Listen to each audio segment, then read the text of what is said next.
сосын өлімді таныстырады. Важаат сакратул маути бил хаққи. Сөзсіз өлімнің мастығы саған ақиқатымен келеді дейді. Ақиқат деген нәрсесі, құрметті жамағат, әрбір нәрсенің өзінің ақиқаты бар. Біз қазір білеміз, өлім келеді бізге деген нәрсе. Бірақ біз оның қалай келетіндігін білмейміз да. Мысалы, мына жерде резеткада тоқ тұрса, біз білеміз, мына жерде тоқ өтіп жатыр. Егер оған сым тигізіп қалса, оның ұрып жіберетінін біз білеміз. Бірақ біз қалай ұратынын білмейміз, тоқты сымды тығып көрмейінше де.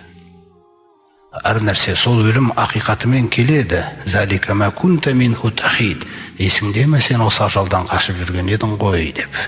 Міне бүгін қаша алмай жатсың сен деген нәрселер. Қараңыз, аяттар қалай жүректермен сөйлескен да. Вануфиху фиссури, бұл бер жағы ғой дейді Алла Тағала. Ертең сұрға үрленеді дейді. Міне қияметке деген иман. Құранның күнде қайталанып осындай аяттар түсіп жатыр.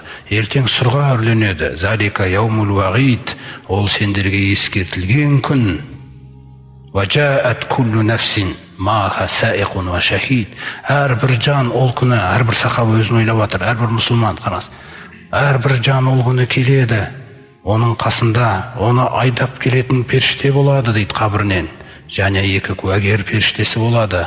Амалдары жазылған, Раббымыз кітабы дайын деп. Ойлаңызшы, қандай сотқа апаратыр да. Лақад кунта фи ғафлатин ма хаза деп айтылады оған махшарға келгенде. Міне, сен мына нәрседен ұйқыда ғафлетте едің, өтірікке санаған едің сен мынаның бәрін.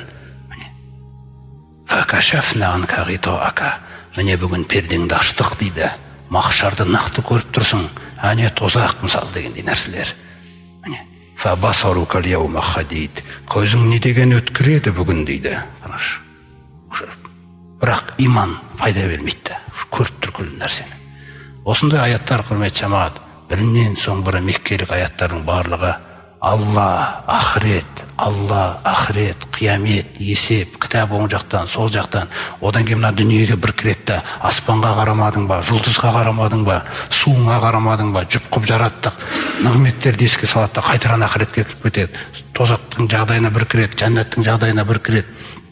Осындай бұл мына кинолардың өзін сериалмен түсіреді ғой. Бұның барлығы қайдан шықты десеңіз, құрметті жамағат. Бұл бірінен соң бір түсіп жатқан сүрелердің әсері ғой. Көрдіңіз бе қандай?